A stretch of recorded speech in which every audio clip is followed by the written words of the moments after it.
तो देखो आज हम स्टार्ट कर रहे हैं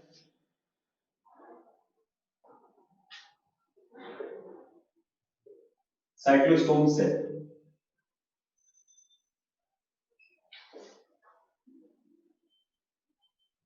देखिए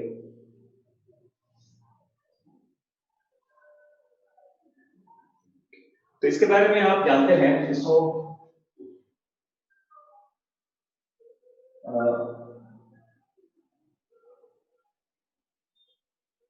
जॉलिस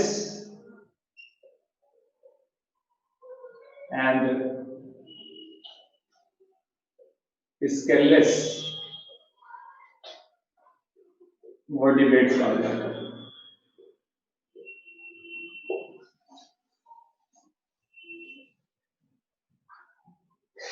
इसको जॉलिस एंड स्केललेस वर्टिब्रेट्स कहते हैं, ठीक है।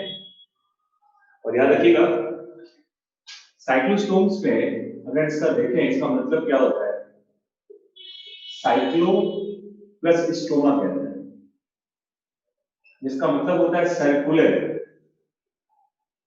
माउथ। बेसिकली कहते हैं इसका जो सर्कुलर माउथ होता है सबटोरियल माउथ होता है।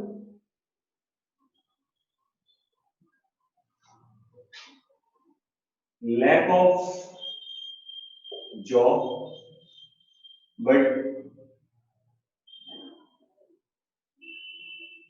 सर्कुलर हॉर्नी टीथ कहते हैं, सर्कुलर हॉर्नी टीथ होता है।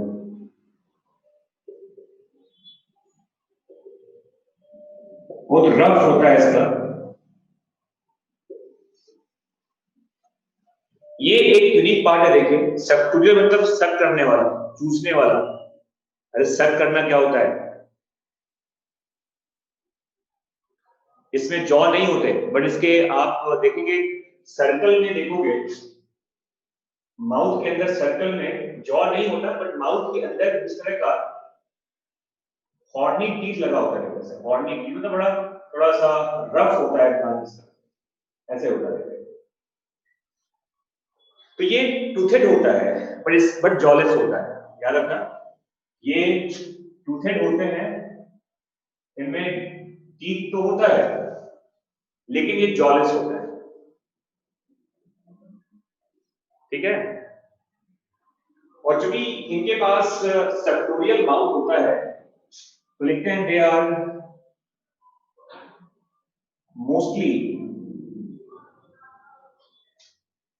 एक्टो पैरासाइट कहते हैं।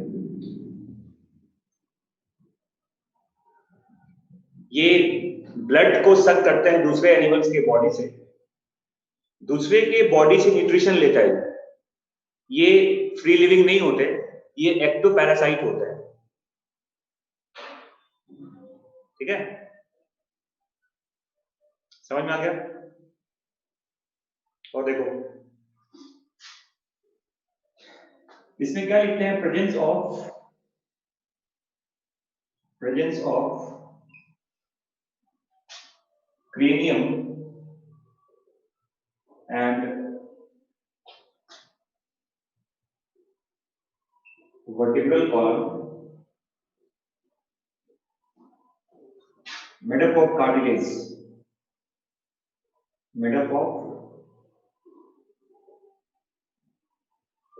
कहते हैं, कार्टिलेजनस होता है। मैंने कहा दे आर मोस्टली एक्टोपैरासाइट, ये दूसरे एनिमल्स के बॉडी से ब्लड को सक करता है, न्यूट्रिशन लेते हैं उससे, फ्री लिविंग नहीं होते। और इनके पास क्रेनियम और जो वर्टिब्रल कॉलम होता है वो कार्टिलेज का बना होता है। क्योंकि ये वर्टिब्रेट्स में आते हैं तो यहाँ पे क्रेनियम भी होगा, यहाँ पे वर्टिब्रल कॉलम भी होगा, लेकिन ये बोनी नहीं होता, ये कार्टिलेज का बना होता है, ठीक है। और आप जानते हैं कि इसमें स्केल्स नहीं होते, स्केललेस कहा जाता है। और देखो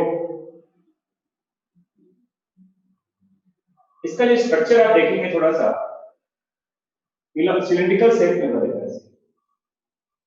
और इसके ऊपर देखो ऐसे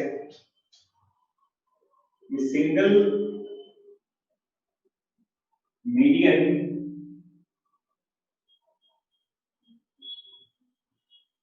नॉस्ट्रिल कहा जाता है इसको, एक ही होता है,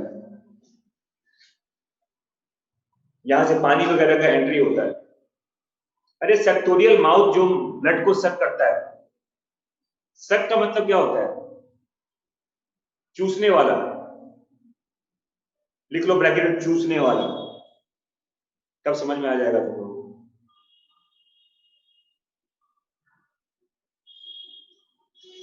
इसको सिंगल मीडियन नॉस्ट्रिल कहा जाता है। ये एक्चुअली मैंने कहा ना, ये जो स्ट्रक्चर है ये इसके माउथ का स्ट्रक्चर है।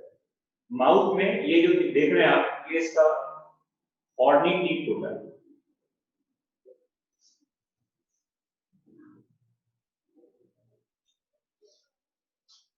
जॉ नहीं होता इसके पास।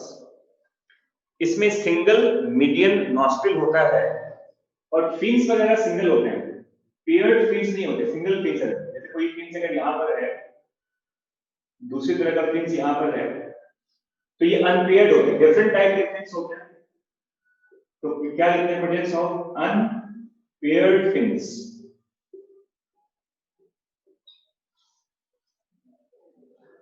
अलग अलग तरह के फिन्स होते हैं, पेयर्ड नहीं होता, अनपेयर्ड लिखते हैं।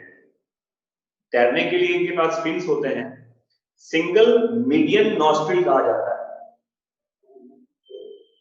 मछली वगैरह में डबल होता है ये नॉस्ट्रिल, यहां सिंगल होता है बीच में बिल्कुल।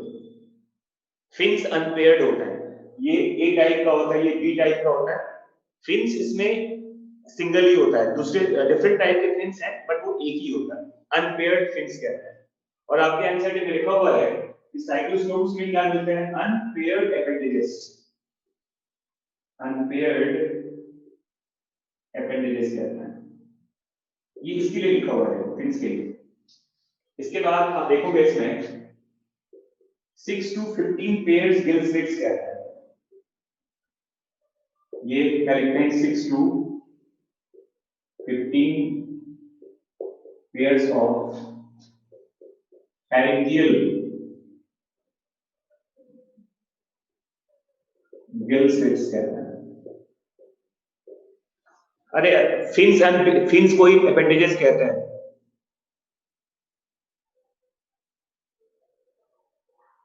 फिन्स को ही एपेंडेजेस कहा जाता है, यहाँ पर जो लगा हुआ होता है तो एपेंडेजेस कहते हैं। एपेंडेजेस कोई ऑर्गन थोड़ी होता है। आपके हाथ पैर क्या है? वो भी एपेंडेजेस ही होते हैं।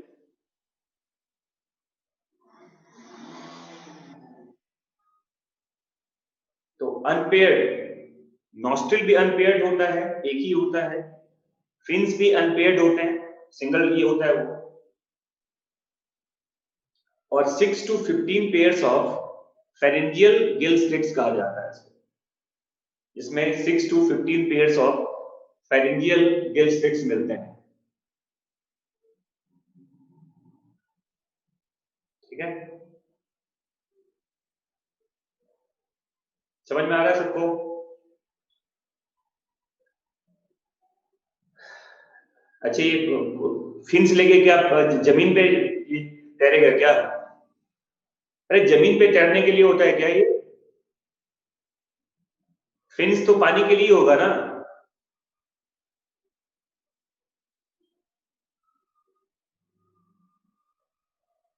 अब देखो, अब ये तो मैंने कह दिया कि ये कुछ इसके जनरल कैरेक्टरिस्टिक हैं इस ग्रुप के, साइक्लोस्टोम्स के।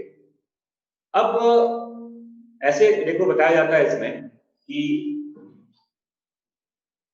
इसमें देखो दो अलग अलग एग्जांपल्स बताए जाते हैं। देखिए आपकी बुक में एक ही नाम, एक ही के बारे में समझाया गया है, एग्जांपल दोनों दिया है। जैसे एक नाम देखो दिया है लैम्प्रे, लैम्प्रे, और दूसरा दिया गया हैगफिश, लैम्प्रे एंड हैगफिश। ये दो अलग अलग एग्जांपल है साइक्लोस्टोम्स के। लैम्प्रे को पेट्रोमाइजन कहा जाता है, साइंटिफिक नेम इसका पेट्रोमाइजन होता है।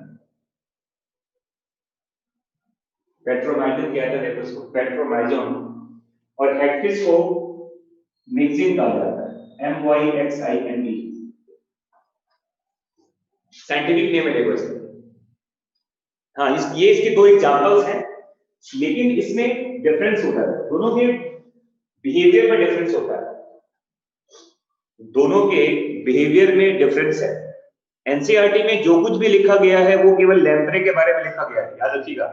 आपके एनसीईआरटी में जो भी इंफॉर्मेशन शेयर किया गया है वो लैम्प्रे के बारे में समझाया गया।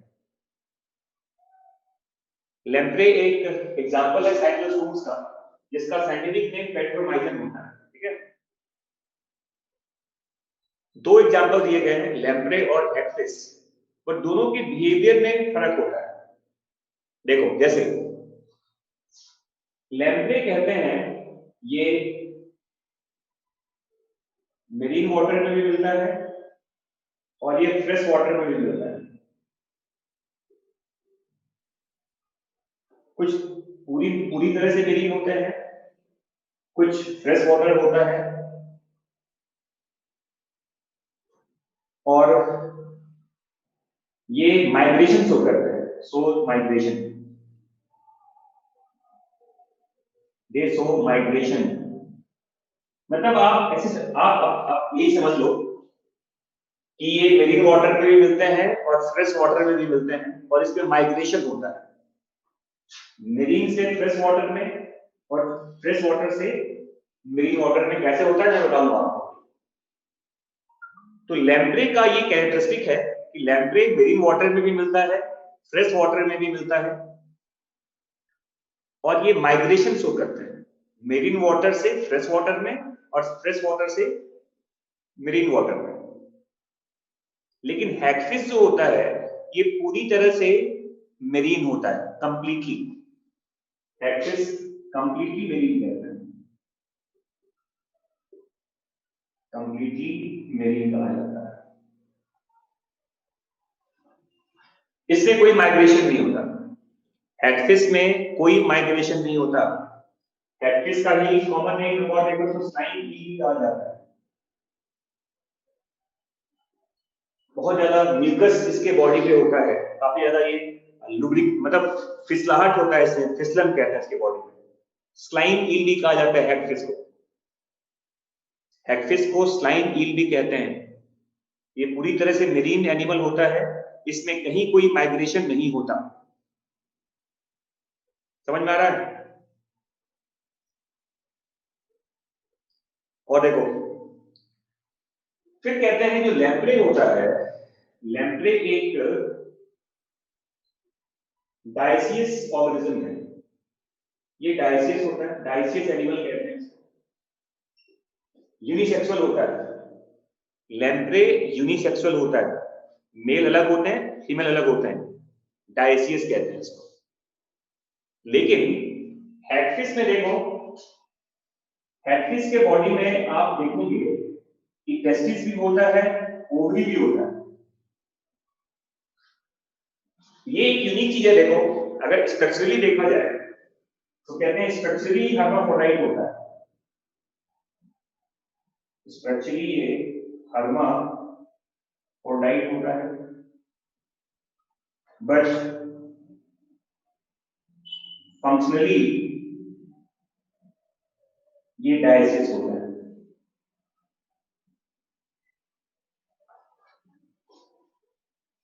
क्या मतलब इसका? देखो, इसका मतलब ये है कि हैगफिश के बॉडी में टेस्टिस भी होगा, ओवरी भी होगा, दोनों गोनैड होते हैं, लेकिन फंक्शनल कोई एक ही होता है।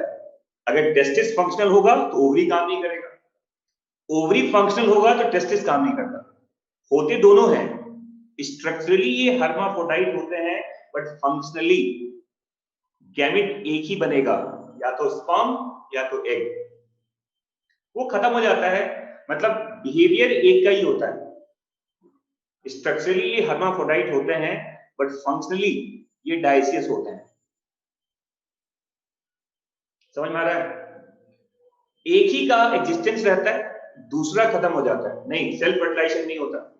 और यहां देखिए, तो लैम्प्रे में अब देखो ये कॉमन है दोनों में। लैम्प्रे में एक्सटर्नल फर्टिलाइजेशन होता है, यहां भी एक्सटर्नल फर्टिलाइजेशन होता है, दोनों में एक्सटर्नल फर्टिलाइजेशन होता है। क्यों अपना ज्यादा किडनी यूज करा? मैंने क्या कहा है? Both the gonads are present but only one is functional. अब वेस्टिजियल हो गया, क्या हो गया? क्यों उसने अपना एक अलग से वर्ड को जोड़ रहा है? मैंने एक वेस्टिजियल वर्ड यूज किया यहां पर। मैंने इतना कहा है कि both the gonads are present but only one is functional, that's all.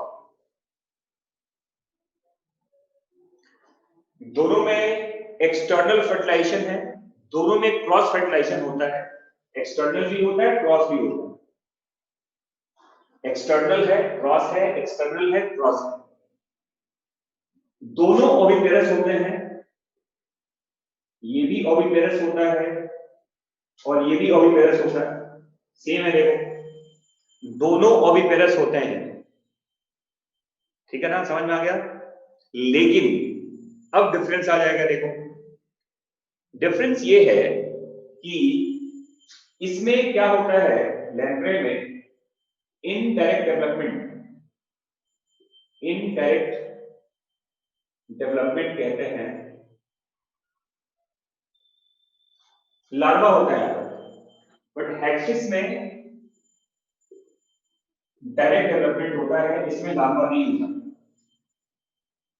ये याद रखिएगा, लैम्प्रे में लार्वा मिलता है, इनडायरेक्ट डेवलपमेंट कहते हैं। समझ में आ गया बच्चों? बट हेक्सिस में कोई लार्वा नहीं होता, इसे डायरेक्ट डेवलपमेंट कहा जाता है। No larva is there. हेक्सिस में कोई लार्वा नहीं होता, तो डेवलपमेंट यहां पे डायरेक्ट लिखा जाता है, ठीक है? और इस लार्वा का नाम देखो, इसको एमओसीटी लार्वे कहते हैं। ये लार्वा का नाम है, देखो एमओसीटी लार्वे। देखिए ये लार्वा का नाम है जो पेट्रोमाइटन में होता है, ये लार्वा का नाम है जो लैम्प्रे का लार्वा है, इसको एमओसीटी लार्वे कहते हैं। क्या बोलते हैं इसको? एमओसीटी लार्वा।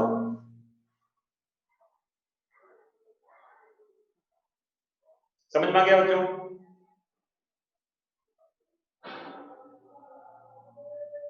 अच्छा बताओ, तुमने एक्सक्रीशन चैप्टर पढ़ लिया है?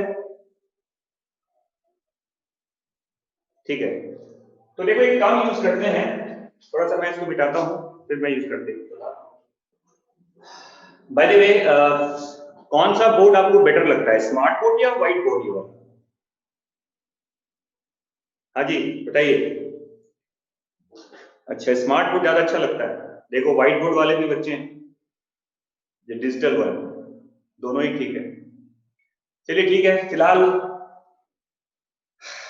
ठीक है, चलो। ओह माय गॉड, राइटिंग, ये तुम कमेंट कर रहे हो या तुम कम्प्लीमेंट दे रहे हो? वासु वीरेन, अच्छा तुम्हारा काम चलना चाहिए, चलिए ठीक है, ओके। हाँ ये बात देखो, एक बात लॉजिकल है कि टाइम सेव होता है स्मार्ट में, मिटाने का टाइम नहीं लगता उसमें। चलो ठीक है, हम करनाल भी आ जाएंगे। चलिए यहाँ देखिए, यहाँ देखो। अच्छा बताओ, एक टर्म यूज करते हैं, osmo conformer and osmo regulator. ये टर्म क्या होता है बताओ, नाम सुना है इसका? अच्छा ये पता नहीं है आपको? अभी बताता हूं, देखो क्या होता है। देखो ऐसे मान लो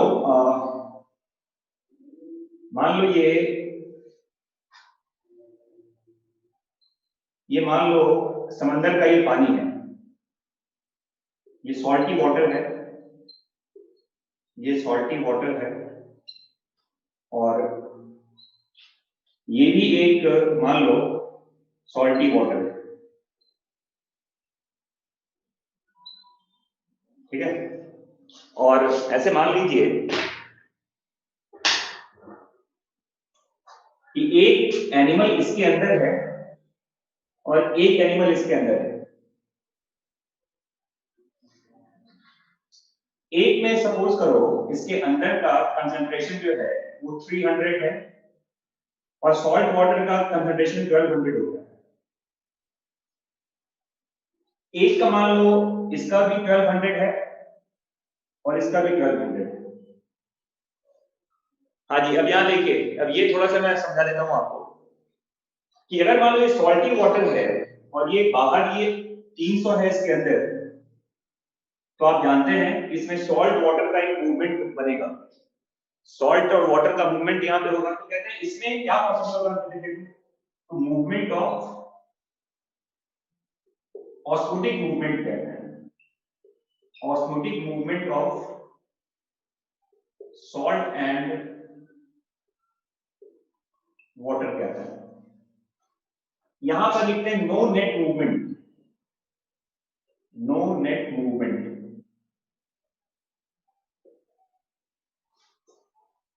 जितने भी मेरीन इनवर्टिब्रेट्स कहते हैं, याद रखना, जितने भी आप मेरीन इनवर्टिब्रेट्स की बात करते हैं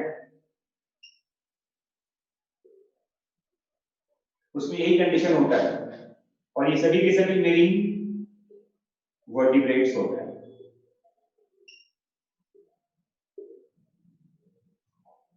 जो मेरीन वर्टिब्रेट्स हैं इन्हीं को कहते हैं ऑस्मो रेगुलेटर, और जो ये है इसको ऑस्मो कॉन्फॉर्मर कहते हैं। ये चीज याद रखिएगा, देखो ये चीज याद रखिएगा कि हैगफिश एक सिंगल ऐसा वर्टिब्रेट है, ये यूनिक पॉइंट है, देखना बहुत इंपॉर्टेंट पॉइंट बता रहा हूं आपको, ये पहले के एनसीईआरटी में लिखा गया था कि हैगफिश एक सिंगल ऐसा वर्टिब्रेट है जो ऑस्मो कॉन्फॉर्मर होता है। बाकी सभी वर्टिब्रेट्स, बाकी सभी मेरीन वर्टिब्रेट्स ऑस्मो रेगुलेटर होते हैं। ये भी डिफरेंस है, समझ में आ गया। ये अपने बॉडी के अंदर क्या करता है, अपने बॉडी में सॉल्ट के कंसंट्रेशन को बढ़ा लेता है। यहां भी 1200 हो गया, बाहर भी 1200 है, तो कोई मूवमेंट नहीं होगा। मैंने ये कहा कि अगर एक एनिमल अपने बॉडी में सॉल्ट के कंसंट्रेशन को बढ़ा ले, देखो यहां 1200 हो गया, 1200 मिली ऑस्मोलेरिटी पर लीटर, ये पढ़ा है ना, लिखा जाता है, लिखते हैं ऐसे 1200 मिली ऑस्मोलेरिटी पर लीटर लिखा जाता है, ऐसे है ना। तो अगर यहाँ 1200 है, बाहर भी पानी का भी 1200 ही है, तो कोई मूवमेंट नहीं होगा,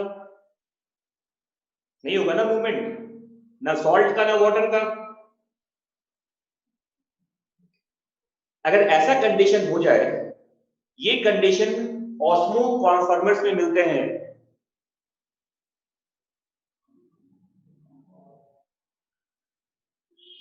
यहां कोई एक्टिव मूवमेंट नहीं होता, कोई एक्टिव मूवमेंट नहीं है सॉल्ट और वाटर का। तो जहां कोई एक्टिव मूवमेंट नहीं होता उसे कहते हैं ऑस्मो कॉन्फॉर्मर, और जहां पे एक्टिव मूवमेंट होता है पानी का भी सॉल्ट का भी, उसे ऑस्मो रेगुलेटर कहते हैं। जितने मेरीन वर्टिब्रेट्स होते हैं वो सभी ऑस्मो रेगुलेटर होते हैं। अब देखो यहाँ पे 300 है ना और बाहर 1200 है, तो मूवमेंट तो होगा ना। सॉल्ट यहां से यहां जाना चाहेगा और पानी बाहर निकलना चाहता है, बिल्कुल सही बात है। तो याद रखिएगा जितने भी मेरीन इनवर्टिब्रेट्स होते हैं सबके सब ऑस्मो कॉन्फॉर्मर होते हैं। एक ही वर्टिब्रेट है, एक्सेप्शन है, जो ऑस्मो कॉन्फॉर्मर है और उसका नाम हैगफिश होता है। तो याद रखिएगा हैगफिश को, हैगफिश के बारे में कहा जाता है ओनली ऑस्मो कॉन्फॉर्मर वर्टिब्रेट कहते हैं, ओनली ऑस्मो कॉन्फॉर्मर वर्टिब्रेट्स कहते हैं। बाकी सभी वर्टिब्रेट्स क्या बताओ, all marine vertebrates are osmoregulator, ठीक है। ये भी डिफरेंस है। लैम्प्रे ऑस्मो रेगुलेटर होता है और हैगफिश ऑस्मो कॉन्फॉर्मर होता है। ठीक है, समझ में आ गया बच्चों? लैम्प्रे ऑस्मो रेगुलेटर होता है और हैगफिश ऑस्मो कॉन्फॉर्मर होता है। ये केवल एक वर्टिब्रेट है सिंगल जो ऑस्मो कॉन्फॉर्मर होता है, बाकी सभी ऑस्मो रेगुलेटर होते हैं।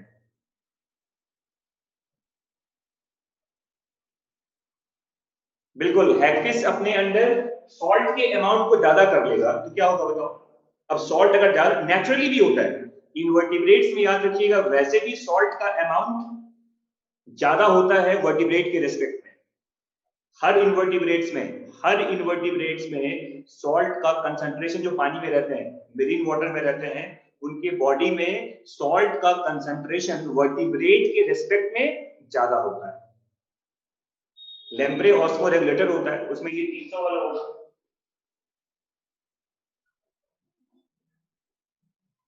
तो लैम्प्रे ऑस्मो रेगुलेटर है और हैगफिश ऑस्मो कॉन्फॉर्मर है, खत्म हुई कहानी। ठीक है, चलिए, ये सब एक्सक्रीशन वाले चैप्टर में बताना चाहिए, वहां पर पढ़ाया जाता है इसको।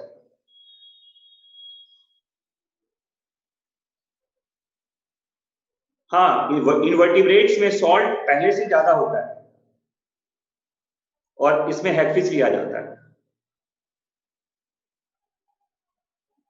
चलिए ठीक है, जल्दी में हो गया, कोई बात नहीं। एक चीज और बता दूं मैं आपको, ये भी याद रखिएगा कि लैम्प्रे में एक पॉइंट और याद कर लीजिएगा, लैम्प्रे में 10 पेयर्स ऑफ क्रेनियल नर्व कहता है, 10 पेयर्स ऑफ क्रेनियल नर्व होता है,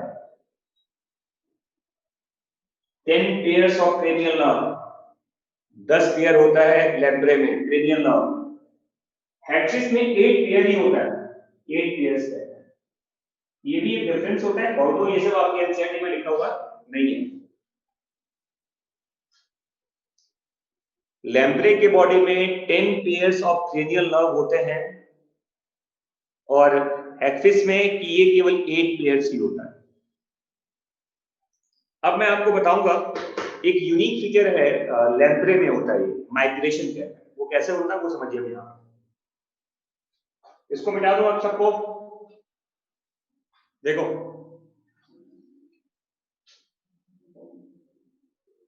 माइग्रेशन क्या है, माइग्रेशन इन लैम्प्रे कैसे इसमें माइग्रेशन होगा। देखो ये सपोज करो ये एक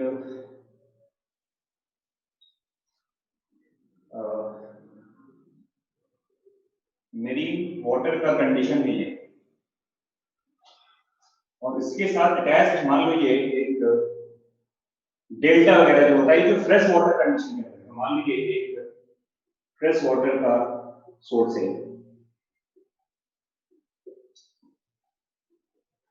यहाँ समंदर और जानते हैं नदियां आपस में मिलती हैं, कनेक्शन तो होता है ना बीच में। अब देखो क्या होता है, जैसे मान लो ये एक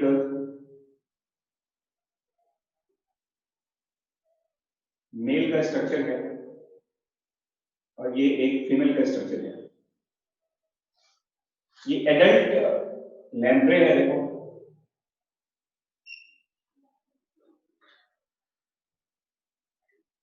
एडल्ट का लाइफ ज्यादा नहीं है, लार्वा का लाइफ ज्यादा बड़ा होता है। एडल्ट में मेटामॉर्फोज करने के बाद इनका फीडिंग हैबिट काफी कम हो जाता है। तो ये एडल्ट क्या करते हैं, देखो ये माइग्रेट करते हैं, कहां बताओ?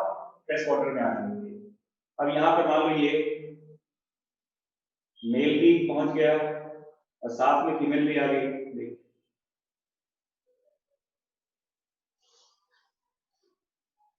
तो बहुत सारे जो मेल फीमेल ये लैम्प्रे होते हैं, ये माइग्रेट करते हैं, कहां बताओ? फ्रेश वाटर में आते हैं। और फ्रेश वाटर में आने का पर्पस ये है इनका कि इसमें देखो मेल से स्पर्म रिलीज होता है, फीमेल से एग रिलीज होता है, स्पॉनिंग कहते हैं इसको, देखो स्पॉनिंग कहा जाता है। गैमेट्स बनते हैं, देखो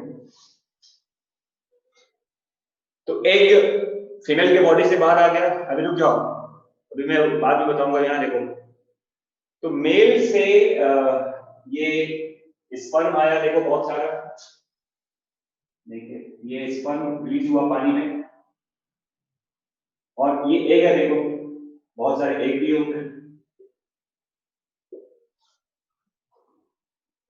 और आफ्टर स्पॉनिंग बोथ, या कहते हैं adult dies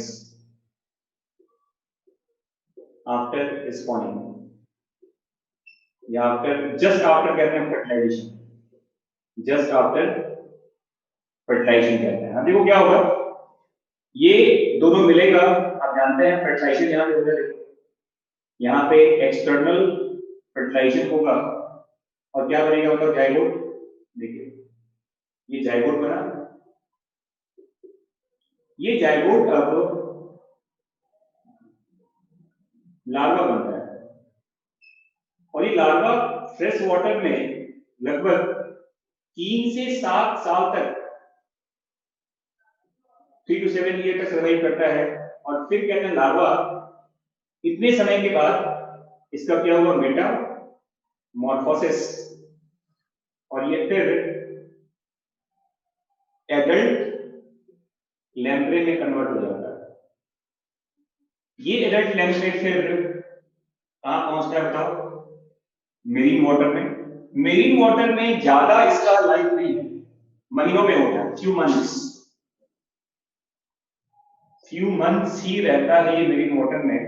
most of the time ये फ्रेश वाटर में ही रहते हैं। ये मैं क्या कह रहा हूं, सब फिर से समझो मैं क्या बोल रहा हूं, कि जो एडल्ट होता है वो फ्रेश वाटर में आया, स्पॉनिंग हुआ, एक आया, स्पर्म आया, फर्टिलाइज हुआ, जाइगोट बन गया। और इस एनसीईआरटी में लिखा हुआ है adults dies just after fertilization, adults dies मर जाते हैं जस्ट आफ्टर फर्टिलाइजेशन, क्योंकि एडल्ट्स बनते ही जब ये अपने स्पॉनिंग वाले फेज में आता है ना, तो इसका फीडिंग बंद हो जाता है, खाना पीना ये बंद कर देता है। गैमेट्स वगैरह के बनने के पहले ये फीडिंग को बंद कर देते हैं, और स्पॉनिंग के बाद अगर खाना नहीं खाएंगे तो जिंदा कैसे रहेंगे। तो इनका नेचुरल साइकिल है, adults dies just after fertilization. अब देखो ये जाइगोट बना, जाइगोट क्या बना, देखो लार्वा, एमओसीटी लार्वे कहते हैं, मैंने बोला ना, लार्वा का नाम क्या बताओ, क्या कहते हैं इसको, इसे एमओसीटी लार्वा कहते हैं। अब ये लार्वा, लार्वा मतलब ये, अब देखो रिप्रोडक्शन के लिए, गैमेट्स के डिस्चार्ज के लिए ये जरूरी होता है। फीडिंग स्टेज में ये गैमेट डिस्चार्ज नहीं करते। अब इसका एक नेचुरल प्रोसेस है, उसमें आपको जाने की जरूरत नहीं है, बस इतना जान लीजिए कि ये मर जाते हैं फर्टिलाइजेशन के जस्ट बाद, ये मर जाते हैं, दोनों एडल्ट्स का डेथ हो जाता है। केवल अब जाइगोट बचता है, जाइगोट से लार्वा बनता है, लार्वा को एमओसीटी लार्वे कहते हैं। 3 से 7 साल तक, कुछ स्पीशीज में 3 साल में, कुछ में 7 साल के बाद लार्वा का क्या हुआ, मेटामॉर्फोसिस। एम का मतलब यहां क्या बताओ, मेटामॉर्फोसिस, और वो क्या बन गया, एडल्ट लैम्प्रे। एम का मतलब यहां क्या लिखा हुआ है, इसे कहते हैं मेटामॉर्फोसिस।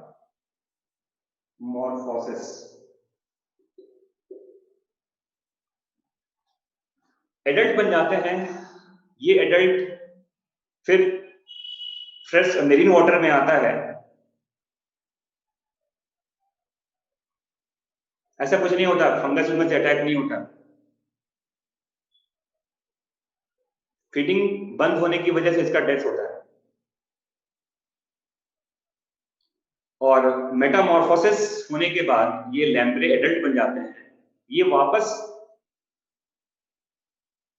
फ्रेश वाटर में, मेरीन वाटर में आता है, और कुछ महीनों रहने के बाद ये वापस कहां पहुंचेगा बताओ? फ्रेश वाटर में। कहते हैं ये एक अजीब सी जर्नी है इसकी। जिंदगी की शुरुआत फ्रेश वाटर में और जिंदगी का अंत भी फ्रेश वाटर में। देखो बिगिनिंग ऑफ लाइफ, लार्वा भी कहां बना बताओ? फ्रेश वाटर में। और उसका डेथ भी कहां हुआ? फ्रेश वाटर में। तो लैम्प्रे का कहते हैं journey of life starts from fresh water and death also occurs in fresh water. जिंदगी और मौत तो फ्रेश वाटर में होता है। समझ में आ गया? Journey of life starts in fresh water and they die in fresh water. और आपने शायद सुना होगा ये माइग्रेशन है। Have you heard about term anadromous catadromous कहते हैं? देखो इस मूवमेंट को एनाड्रोमस कहते हैं। एनाड्रोमस कहा जाता है इसको। और इस मूवमेंट को कैटाड्रोमस कहा जाता है।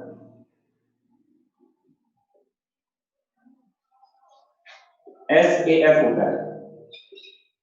साफ हो गया, सैफ हो गया, जैसे भी जानते हैं आप। सी वाटर से फ्रेश वाटर बीच में ए आता है, एनाड्रोमस कहते हैं। किसी भी देखो ये कोई जनरल टर्म है, कई तरह की मछलियों में भी इस तरह का माइग्रेशन होता है।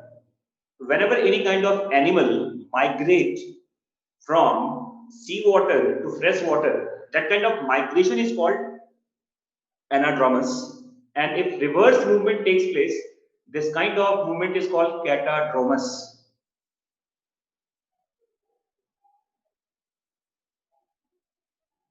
बिल्कुल सही बात है। जीना यहाँ, मरना यहाँ, फ्रेश वाटर के सिवा जाना कहाँ। वाह, कितना बढ़िया हो गया देखो। नहीं, जीना यहाँ, मरना यहाँ। हाँ लैम्प्रे मतलब एक्चुअली पेट्रोमाइजन के लैम्प्रे के कई सारे स्पीसीज होते हैं। You are right. लैम्प्रे आप कह सकते हो ये जीनस है और इसके कई सारे अलग अलग स्पीसीज होते हैं। समझ में आ गया? तो ये है आपका कहानी ऑफ साइक्लोस्टोम्स। छोटा सा एक ग्रुप है और छोटी सी इसके इंफॉर्मेशन है। ये माइग्रेशन के बारे में एनसीईआरटी में लिखा हुआ है, तो आप भी इसको याद रखिएगा। समझ में आ गया? चलिए, अगर मैं क्वेश्चन पूछता हूं आपसे अगर, which of the following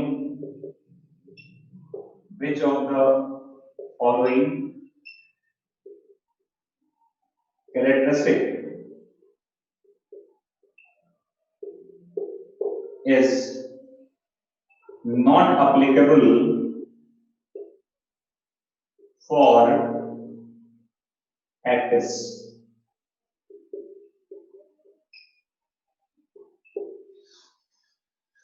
इनमें कौन सा कैरेक्टरिस्टिक एक्टिस के लिए अप्लीकेबल नहीं है? ये रहे आपके क्वेश्चन। अब मैं दे रहा हूं आपको ऑप्शंस। चलिए देखिए, हमने फर्स्ट लिखा osmo conformer, second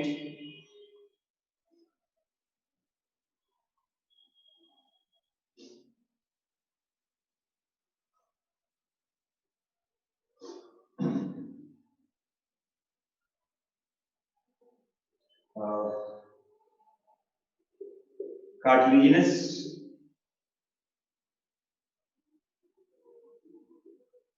vertebral column,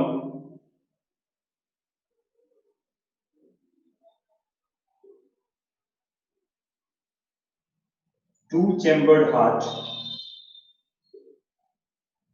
and fourth Metamorphosis.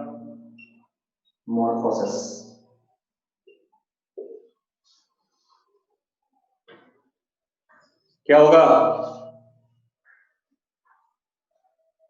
D. अब देखो, अब आप ये नहीं जानते हैं कि इसका हार्ट 2 चैम्बर्ड है या 3 चैम्बर्ड है या 4 चैम्बर्ड है, तो इसका हार्ट 2 चैम्बर्ड ही होता है। समझ में आ गया? लेकिन आपको ये इतना पता है, एक देखो एक तरीका होता है, हाँ आपका आंसर सही है, एक तरीका होता है एलिमिनेशन कहते हैं इसको। हमें क्या पता है, हमें क्या पता नहीं है। Try to eliminate the wrong options. हमें इतना पता है कि हैगफिश में लार्वा नहीं होता, और हैगफिश में लार्वा नहीं होगा तो मेटामॉर्फोसिस कहां से हो जाएगा? हाँ भाई, तो आंसर इसका डी हो जाएगा। मैंने क्या बताया था कि हैगफिश में डायरेक्ट डेवलपमेंट होता है, हैगफिश में कोई लार्वा नहीं होता, तो लार्वा ही नहीं है तो मेटामॉर्फोसिस कहां से होगा? And that's why the answer is fourth one.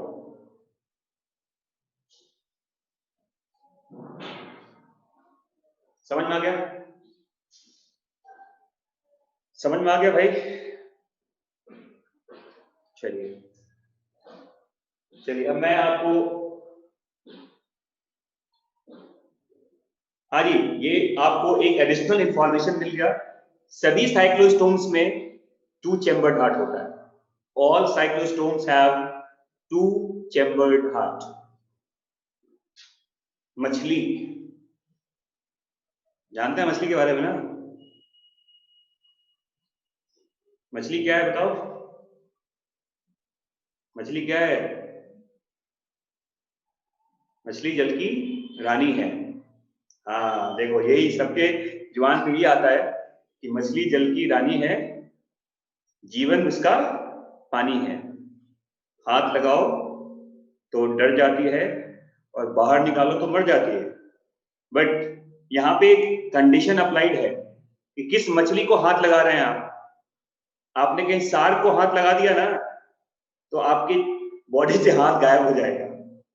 तो कंडीशन होता है ना कि किस मछली में हाथ लगा रहे हैं आप। जो थोड़ी बड़ी मछली हो उसे भी हाथ नहीं लगा सकते आप। हम तो बिल्कुल कलरफुल और अच्छे वाली मछलियां होती हैं उसको हाथ लगाते हैं। हाँ जी बच्चे, तो मछली जल की रानी बात सही है, जीवन उसका पानी भी सही, ये बात भी सही है।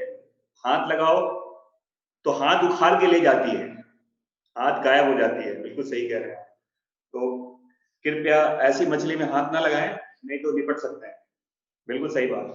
तो यहाँ देखो, तो पाइसिस का जो एक वर्ड है देखो, इसमें includes all kind of fishes.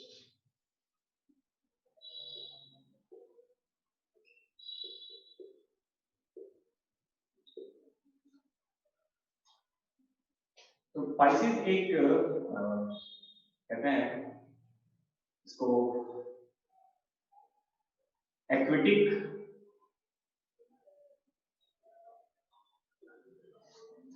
Streamline body,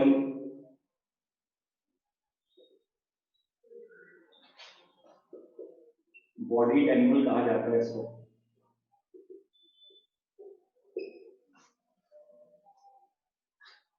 है ना?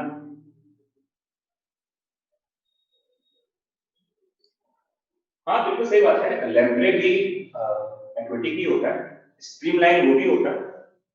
बट बहुत ज्यादा, जैसे आप देखेंगे जैसा शेप एक्चुअली, जैसे ये जो लैम्प्रे वगैरह होते हैं इसका बॉडी थोड़ा सिलिंड्रिकल शेप में होता है, थोड़ा लंबा होता है। ये आपको बिल्कुल स्ट्रीमलाइन स्ट्रक्चर होता है इसका, कोनिकल बॉडी होता है इसका, है ना? और सबसे इंपॉर्टेंट पार्ट क्या है देखो, अगर मैं पूछूं अगर आपसे कि मछली का सबसे इंपॉर्टेंट फीचर बताओ क्या होता है, मोस्ट इंपॉर्टेंट कैरेक्टरिस्टिक जिससे मछली को हम दूसरे एनिमल से सेपरेट कर सकते हैं, बताइए। गिल्स तो बहुत जगह होता है भाई, स्ट्रीमलाइन में क्या प्रॉब्लम है? ओह सॉरी,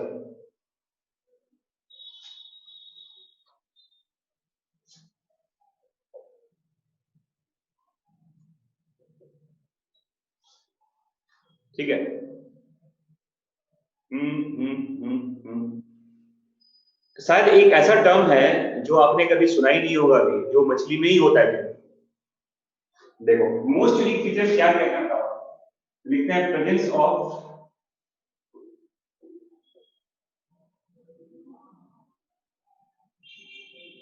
डर्मल स्केल्स कहते हैं। देखिए आप जानते रहो, एक्चुअली स्किन जो होता है ना, स्किन में दो लेयर होता है, आउटर एपिडर्मिस कहते हैं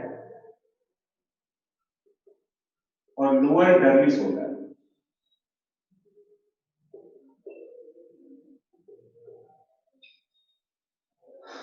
अदर वर्टिब्रेट्स में लिखा जाए, देखो अदर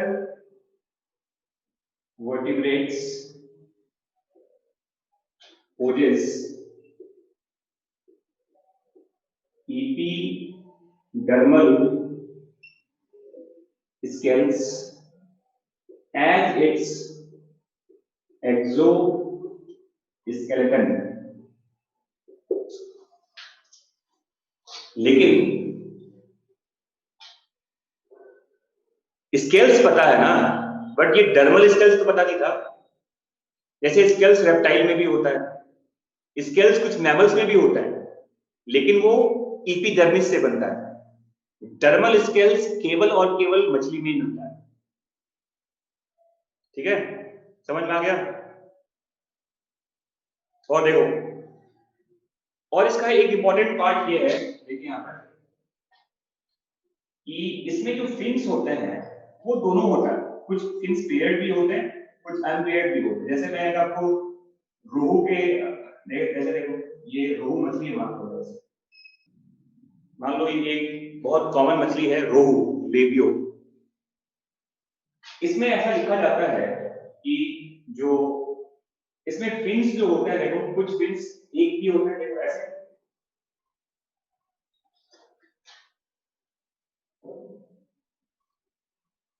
और कुछ पेयर्ड फिन्स भी होते हैं। एक इधर होता है, एक इधर होता है ऐसे, और एक बैकबोन के पीछे भी होता है इसके पैरेलल। तो कहने का मतलब देखो यहाँ पे जैसे ये वाला फिन्स देखना है आपने, इसको डॉर्सल फिन कहते हैं, डॉर्सल फिन, और कहते हैं फिन विद फिन रेज होता है। थोड़ा ये आप कह सकते हैं थोड़ा चुभने वाला होता है। उसमें फिन सॉफ्ट होता है, अगर आप देखेंगे पेट्रोमाइजन वगैरह के फिन्स में रेज नहीं होते, सॉफ्ट फिन्स होता है, इसमें कांटे जैसे निकले होते हैं, स्पाइन्स होता है इसमें, तो फिन रेज कहा जाता है, फिन विद फिन रेज। तो देखो ये डॉर्सल है, ये वेंट्रल है, देखो इसको वेंट्रल फिन कहते हैं। वेंट्रल फिन को एनल फिन भी कहा जाता है, एनस के पास होता है ये। पीछे देखिए ये वाला स्ट्रक्चर, ये कॉर्डल है, इसको कॉर्डल फिन कहते हैं।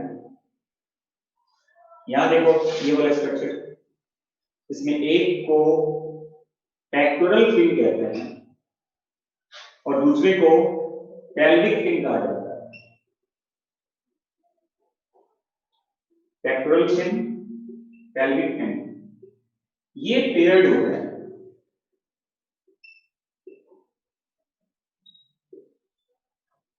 मतलब इसमें जो अपेंडेजेस होते हैं वो पेयर भी है, अनपेयर्ड भी है। जैसे डॉर्सल, वेंट्रल और कॉर्डल एक होता है, बट ये पेक्टोरल पेल्विक क्या होता है, पेयर्ड होता है।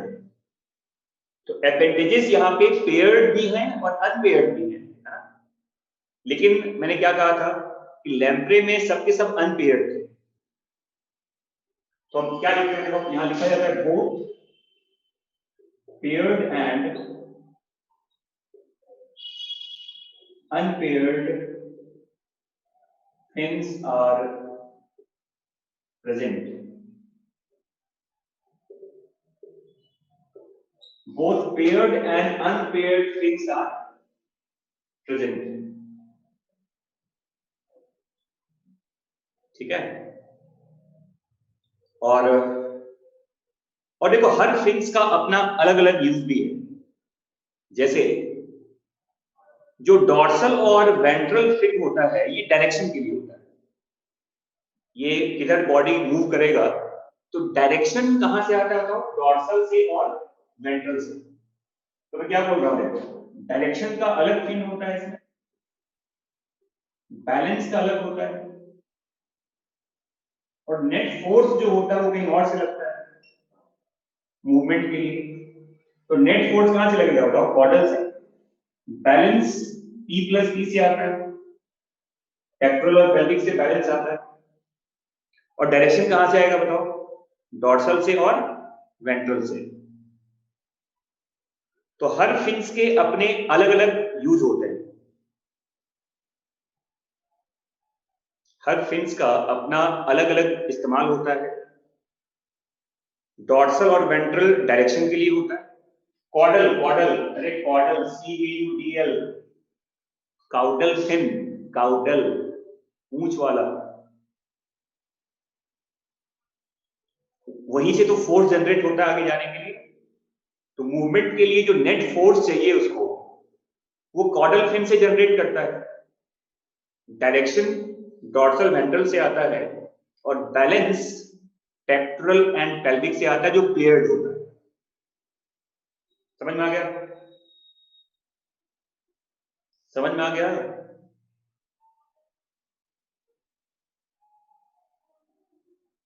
और एक चीज याद रखना, इसमें एक यूनिक फीचर है, देखो इस तरह का, इसके बॉडी में इस तरह का एक unique lateral line sense organ कहता है। ये एक मछली का सबसे यूनिक फीचर है। देखो कुछ एम्फीबियंस वगैरह के लार्वा में भी होता है, इसे कहते हैं लेटरल लाइन सेंस ऑर्गन कहा जाता है। Presence of lateral line sense organ, जो पानी का जो करंट होता है ना, पानी का जो जो स्ट्रीम है, उसका डायरेक्शन किधर है, किस तरह से उसको मूवमेंट करना है, उसका मूवमेंट पानी के डायरेक्शन के साथ होगा या अपोजिट होगा। तो ये एक इंपॉर्टेंट सेंस ऑर्गन होता है जो मछली में मिलता है, lateral line sense organ, to detect the direction of water current. ये एक यूनिक फीचर है मछली के अंदर।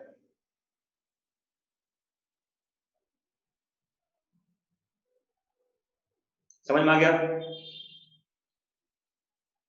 तो ये तो आप जानते हैं, ये एक मछली का यूजुअल फीचर्स होता है। और आपको मैंने पहले कहा था कि जो पूरा बॉडी होता है वो एक इस तरह के स्केल से कवर्ड होता है, डर्मल स्केल्स कहते हैं उसको। तो बॉडी के ऊपर ये एक कवरिंग है, देखो प्रोटेक्टिव कवरिंग होता है। देखो ये इसका क्या था, ये इसका डर्मल स्केल कहा जाता है, डर्मल स्केल्स कहते हैं।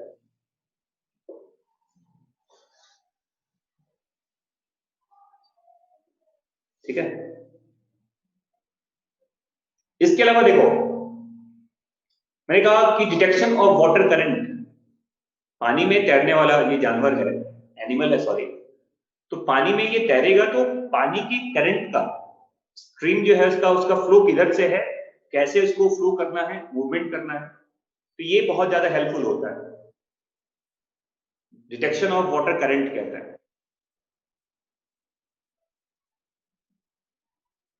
ठीक है। बैलेंस वगैरह में भी यूज होता है ये।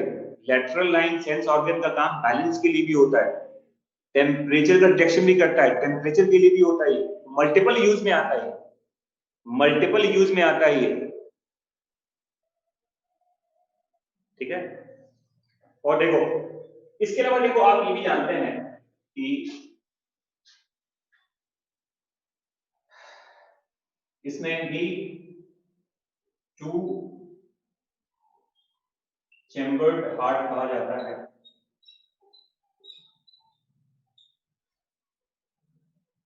जैसा हार्ट आपने देखा था पहले, वैसा हार्ट यहां भी होता है। और थोड़ा सा मैं आपको ऐसा इसको बताऊंगा, देखिए सपोज करो ये हार्ट का स्ट्रक्चर है। तो हार्ट से जो पहले ब्लड है वो गिल्स में आता है, ये शायद आपने पहले पढ़ा भी होगा। गिल से ये बॉडी पार्ट्स में आता है, और बॉडी पार्ट से देखो ये पहले निकल के एक छोटा सा चैम्बर और है, देखो यहाँ पर ऐसे उसमें आता है, और ये फिर इसमें ऐसे जुड़ जाता है। यहाँ भी एक तरह का देखो हेल्पिंग चैम्बर कहते हैं, देखो ऐसे ही होता है। तो इसमें आप जानते हैं इसमें ये एक सिंगल ऑरिकल एट्रिया होता है, एक ही वेंट्रिकल होता है। नीचे के चैम्बर को साइनस विनोसस कहते हैं,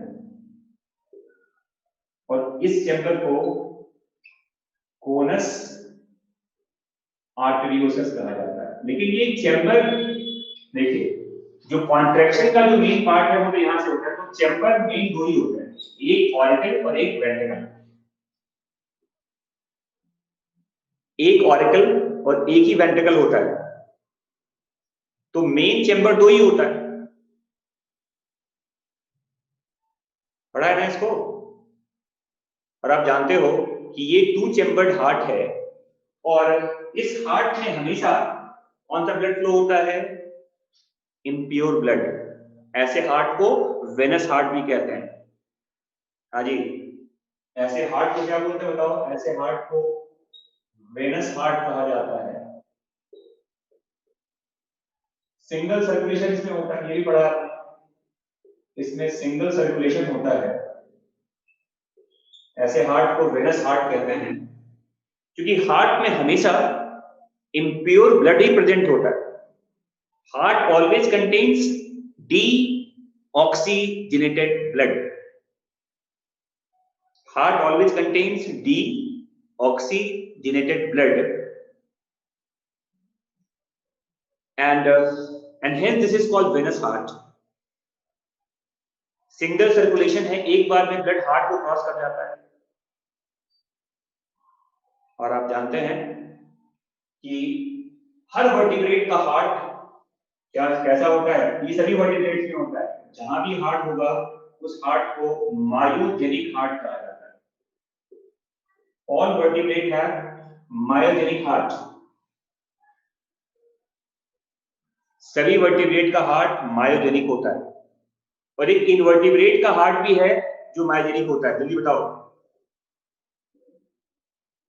एक इनवर्टिब्रेट का नाम बताओ जिसका हार्ट मायोजेनिक होता है। Lateral line sense organ. Lateral line sense organ नहीं, कॉकरोच में न्यूरोजेनिक हार्ट होता है। याद रखना, मायोजेनिक हार्ट एक और जगह मिलता है, वो होता है सेफेलोपोड्स मोलस्का। ऐसे याद रखिएगा, सभी वर्टिब्रेट का हार्ट मायोजेनिक होता है। एक ही वर्टिब्रेट ऐसा है जिसका इनवर्टिब्रेट ऐसा है जिसका हार्ट मायोजेनिक होता है, और वो है सेफेलोपोड्स मोलस्का। ऑक्टोपस का हार्ट मायोजेनिक होता है। समझ में आ गया? तो ये पॉइंट याद रखिएगा कि सभी वर्टिब्रेट्स का हार्ट मायोजेनिक होता है। मोस्ट ऑफ द इनवर्टिब्रेट का हार्ट न्यूरोजेनिक होता है, बट इसमें एक्सेप्शन है सेफेलोपोड्स मोलस्का। हार्ट बड़ा दो तरह का होता है ना, एक मायोजेनिक हार्ट है, दूसरा बताओ न्यूरोजेनिक हार्ट होता है। सभी इनवर्टिब्रेट्स के हार्ट क्या होते हैं? न्यूरोजेनिक होते हैं। इसमें एक एक्सेप्शन है सेफेलोपोड्स मोलस्का, जिसका हार्ट मायोजेनिक होता है। ठीक है? और इसमें देखो ये भी लिखते हैं कि ब्लड तो आप जानते हो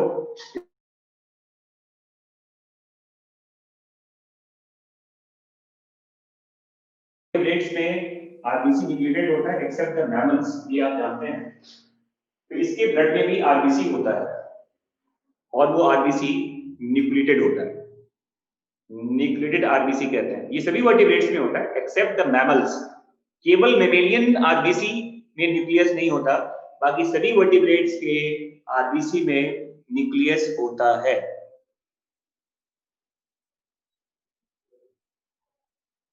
ठीक है, समझ में आ गया?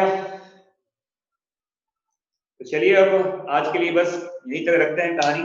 ठीक है।